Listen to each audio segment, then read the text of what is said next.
Olá pessoal, meu nome é Eduardo, seja bem-vindo ao canal. Nesse vídeo eu irei falar sobre a controvérsia dos clássicos. Existiu certos momentos da Igreja Católica em que se discutiu a possibilidade ou não de um católico ler os clássicos, ou seja, é possível um católico ler a Odisseia, ler a Ilíada, ler esses grandes escritores da antiguidade e que tinham ali a presença de divindades, de deuses em suas obras? Ou seja, é possível ler uma obra de uma visão religiosa ou até mitológica diferente da apresentada pela Igreja Católica? Isso é algo que é debatido durante séculos através aí de pensamentos, de teólogos, de filósofos, etc. E eu irei apresentar aqui várias obras, pincelando alguns pontos para que você possa entender um pouco aí dessa forma de pensar da Igreja Católica em relação aos clássicos, né? Primeiramente, nós temos que tomar como base o apóstolo Paulo. O apóstolo Paulo, ele meio que estava entre dois mundos, né? Ele era judeu, mas ao mesmo tempo tinha ascendência romana, ou seja, ele tinha conhecimento tanto da visão de mundo judaica quanto da visão de mundo romana, e ele conseguia, então, ler e entender essas obras e também sabia falar vários idiomas. Então, o apóstolo Paulo, por ser uma pessoa que tinha conhecimento, especialmente de obras clássicas, ele utilizou os seus estudos para fazer a evangelização inicialmente, né? Tanto é que em várias passagens ele cita autores gregos para que validar os seus argumentos, né? Especialmente em Atos, capítulo 17, versículo 28, ele cita Arato de Solos. Em 1 Coríntios, capítulo 15, versículo 33, ele cita Menandro. E em Tito, capítulo 1, inciso 12, ele cita Epimênides. Ou seja, ele tinha conhecimento da literatura grega e também romana da época e conseguia, através dessas leituras, dialogar com as pessoas que não eram propriamente cristãs naquele período. E veja que ele apresenta seus estudos para evangelizar, ou seja, ele utiliza um conhecimento pagão para que as outras pessoas que não eram cristãs pudessem entender os seus argumentos, né, como sendo aí uma base para que elas pudessem entender o que ele estava falando como sendo verdade. Então, muito interessante, né? O apóstolo Paulo foi quem trouxe essa visão de que é possível aproveitar obras pagãs para fazer a evangelização. E, especialmente, ele diz em suas cartas e também em vários trechos do Novo Testamento que ele deveria ser visto como um modelo a ser imitado. Nós temos aqui na Bíblia, nessa edição da editora Eclésia, vou deixar o link para você adquirir na descrição, ele diz na 1 Coríntios, capítulo 11, sede meus imitadores como também o sou de Cristo. E em várias passagens ele diz que ele deveria ser imitado. E aí os teólogos, os estudiosos que eram cristãos inicialmente, né, logo após o apóstolo Paulo, ao observar no Novo Testamento que ele lia autores pagãos e utilizava isso como evangelização, também utilizaram essa parte como base teológica para que pudesse ser lido também esses autores pagãos, né? Então, se Paulo deve ser imitado, Paulo lia autores pagãos, logo nós também podemos ler autores pagãos com a finalidade de evangelizar, de apresentar as ideias de Cristo através do uso racional, através dos estudos. Então é bem interessante essa parte. E obviamente que outros seguidores posteriores, especialmente na Antiguidade, seguiram essa mesma ideia. Nós temos São Justino Marte, Clemente de Alexandria, Orígenes, Lactâncio, vários outros vão citar Homero, citam as obras clássicas como tendo ali objetos de estudo que são relevantes para a evangelização e que são interessantes. É importante dizer que existem então duas correntes. Existe a corrente que discorda desse uso da literatura pagã, que vem com especialmente Tertuliano e Taciano, né, que são dois que dizem que na verdade não, que o cristão não deve utilizar a literatura pagã em seus estudos e que ele deve priorizar mais a leitura das obras da sua religião. E muito embora o próprio Tertuliano dizia, né, que as crianças não deveriam ler as obras pagãs, né? E isso deveria ser reservado mais aos adultos que poderiam utilizar como meio de evangelização. Então são essas duas correntes. Já a corrente majoritária que prevaleceu na igreja é que não, que os clássicos são bons e que deve-se fazer a leitura utilizando um pouco aí de análise sobre cada parte e, evidentemente, não acreditando naquilo que é passado enquanto apresentando divindades, Deus, etc. Né? Deve-se manter a sua fé cristã, mas ao mesmo tempo saber ler essas obras e buscar ali a virtude, buscar aquilo que é produtivo nessas obras, por assim dizer. E dentro dessa forma de pensar, nós podemos verificar isso nas cartas de São Basílio, a carta aos jovens sobre a utilidade da literatura pagã. Então São Basílio, ali no século IV, já apresentava essa carta onde ele fala como se deve ler a literatura pagã, né? Ou seja, como se deve ler Homero, Virgílio, dentre outras obras aí, né? Especialmente aqui, como ele estava no mundo oriental, ele retrata das obras gregas, né?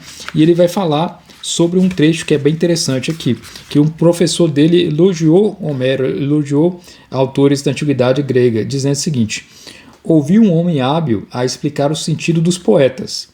Falava que toda a poesia de Homero é um elogio à virtude, que tudo aquilo que não é pura fantasia conduz a este fim. Ou seja, ele fala elogiando, que um professor elogiou Homero por ter ali virtudes.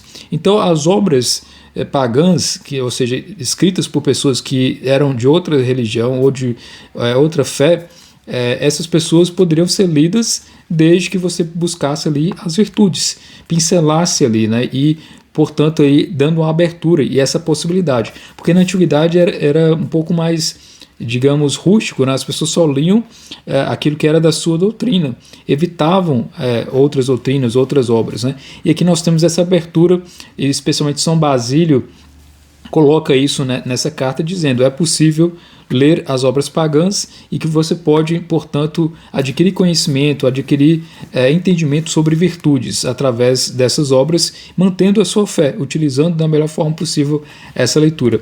E especialmente na antiguidade, os cristãos, eles estudavam as obras pagãs, né, desde a sua infância. Nessa obra aqui, A História da Educação na Antiguidade Cristã, de Rui Afonso da Costa Nunes, ele diz sobre essa educação cristã logo nos primórdios aí do cristianismo, né, na chamada Igreja Primitiva. Ele diz o seguinte: os primeiros cristãos do Ocidente é a escola.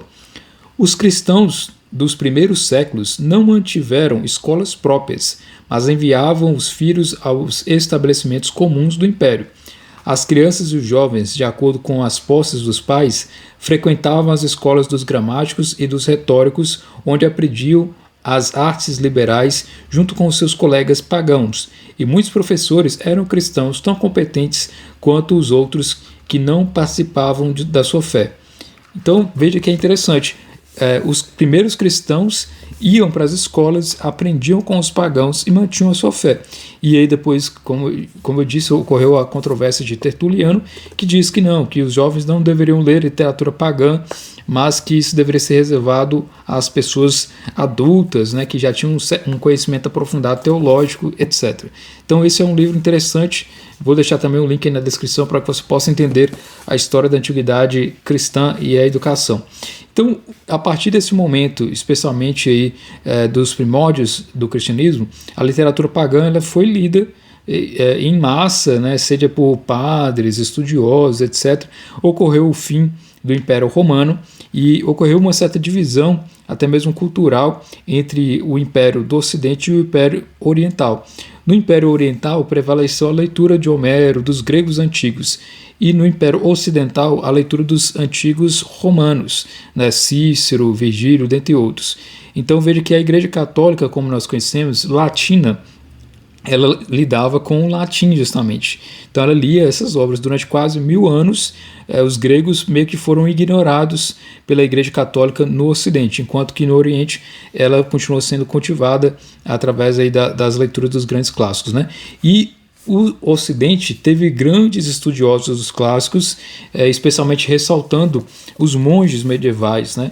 Temos aqui as instituições do Cassiodoro, que começou a buscar as artes liberais, começou a buscar a boa educação desde a antiguidade e preservar os manuscritos. Então, o papel dos monges medievais no Ocidente europeu era preservar as obras latinas da antiguidade, do Império Romano, né? Enquanto que no Oriente se preservava as obras da antiguidade, especialmente gregas. Então essa obra aqui é interessante nesse sentido de voltar a demonstrar a possibilidade de estudos clássicos já no início da Idade Média, século VI mais ou menos, né? Nós temos vários autores que vão ressaltar a importância dos clássicos. Essa obra aqui, o Philobiblon, o amigo do livro, do Richard de Bury, vai falar sobre a importância da preservação dos livros, sobre a questão da leitura de obras que tem ali e apresentam um conhecimento que deve ser preservado. Então, durante o período medieval, nós tivemos todo esse momento de preservação do conhecimento com os monges e com os padres, né?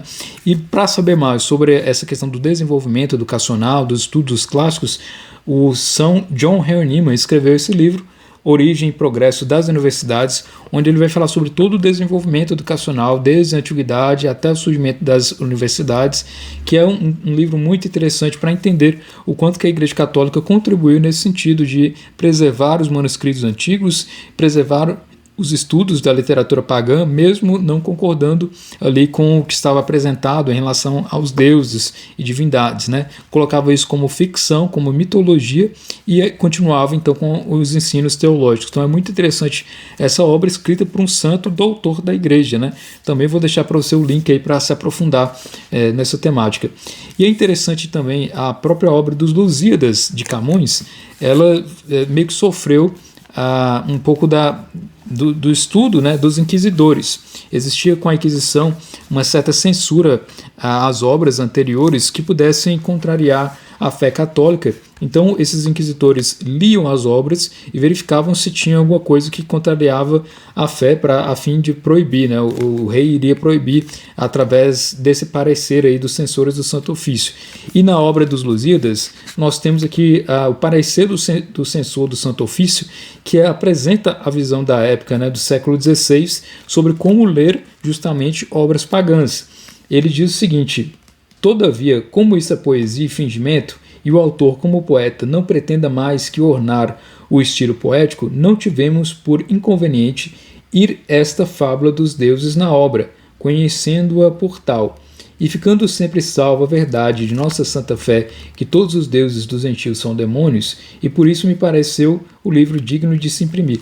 Ou seja, ele diz que, desde que se mantenha a ideia dos deuses, das divindades, como sendo algo de ficção, fantasia, algo que não se acredita, não há problema em ler as obras escritas por pagãos, com deuses, divindades, etc., né, com musas, etc., porque isso é ornamento para tornar a obra mais interessante, mais bela, etc. E deixando que na fé católica só existe apenas um Deus e o restante não são considerados deuses, né? Existem demônios e esses são os demônios que, se a pessoa acreditar, estaria, portanto, adorando uma divindade demoníaca, né? Que não é propriamente Deus, que é o único Deus, por assim dizer, né? Existe só apenas um Deus na fé católica. Então, por isso é interessante essa visão que ele apresenta aqui, é possível ler a obra pagã desde que você não acredite naquilo que está lendo enquanto as divindades, os deuses, etc., né? E aí ele aprovou a obra e, portanto, os Lusíadas está aí, que faz referência a deuses, a musas, etc., né?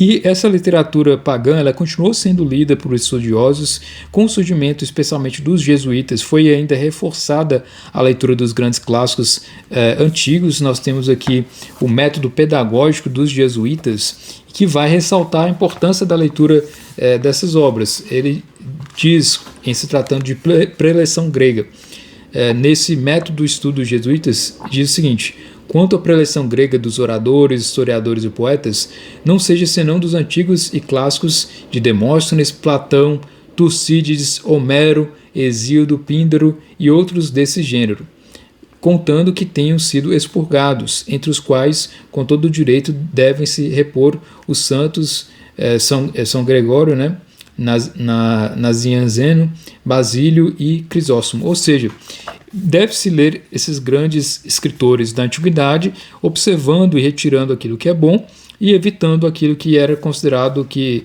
estaria incompatível com a fé. Então, desde os jesuítas também essa mesma visão que é apresentada desde a antiguidade aí, né? E graças a esse pensamento que os monges foram copiando os manuscritos que nós tivemos até hoje, né?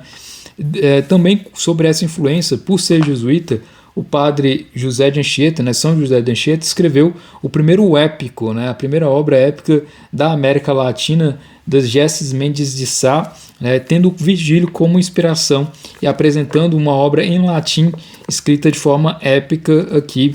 Então, o santo da Igreja Católica que escreveu um épico tendo como inspiração Virgílio, né, um santo jesuíta. Existiu no século XIX, especialmente uma obra que é O Verme e o Roedor, né, ou O Paganismo na Educação, do Monsenhor Gaumer, que ele vai apresentar uma crítica aos estudos clássicos, surgindo então uma controvérsia. É possível ao católico ler as obras clássicas da antiguidade? E essa obra trouxe uma polêmica na época, né, se seria possível ou não, especialmente porque ele diz que as várias revoluções que aconteceram no século XVI, no século XVIII, etc., se deviam ao fato de que os católicos justamente abriram a possibilidade de ler literatura pagã. Então ele condena essa leitura das obras pagãs, dizendo que na antiguidade se lia essas obras pagãs com a finalidade de evangelizar e que não deve se ensinar essas obras para crianças, talvez adultos apenas. Então ele volta ao mesmo pensamento de Tertuliano, né? Então existem essas duas correntes. A primeira corrente de São Basílio diz: é possível ler desde que se expurgue, ou seja, desde que se retire aquilo que não é interessante para a fé, e existe a versão da visão de Tertuliano, que não é possível uma leitura dessas obras pagãs, talvez adultos para a evangelização. Então são as duas visões. Porém, na fé católica prevalece, obviamente, a visão dos doutores da igreja, né? O Gaumer não é doutor da igreja. Então São Basílio ele prevalece, tanto é que o grau de influência dele na igreja, através dos monges, etc., é muito influente até hoje, né? E também nós tivemos, no ano seguinte à publicação desse livro, O Verme e o Roedor, ele foi publicado em 1851, no ano seguinte foi publicado o livro A Ideia de uma Universidade, de São John Henry Newman, que é o mais novo doutor da Igreja Católica, né, que o Papa atual nomeou como doutor da Igreja. E o São John Henry Newman, ele foi um anglicano que se converteu à fé católica e escreveu esse livro, A Ideia de uma Universidade. Da mesma forma que ele escreveu o outro livro que eu já apresentei, que trata sobre a origem da universidade, aqui ele vai defender as ideias sobre o que ele considera como sendo uma universidade ideal. E ele vai falar justamente sobre a leitura dos clássicos em determinada página, onde ele diz: no país que foi a nascente dos dons intelectuais, na época que precedeu ou introduziu as primeiras formações da sociedade humana, numa era de pouca história, conseguimos distinguir vagamente um personagem quase mítico que, sem considerar os atores da história do Antigo Testamento, pode ser chamado de primeiro apóstolo da civilização.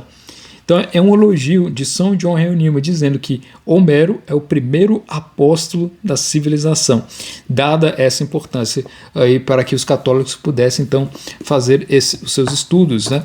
E outros papas, além dos que ressaltei, que apresentaram a importância de proteger a universidade, de fomentar o conhecimento, etc., trataram sobre os clássicos, né? Muitos deles estudavam, tinham os estudos clássicos, especialmente o Papa Leão XIII, foi alguém que fomentou bastante os estudos clássicos, o Papa São Pio X, dentre vários outros, sempre apresentando a importância de se estudar as obras clássicas para a educação do católico, né? Então, muito interessante entender essas visões, né? Então você pode até questionar, mas e o Index Librorum Prohibitorum, né? Que a Igreja Católica fazia uma lista de livros proibidos que os católicos não poderiam ler, etc.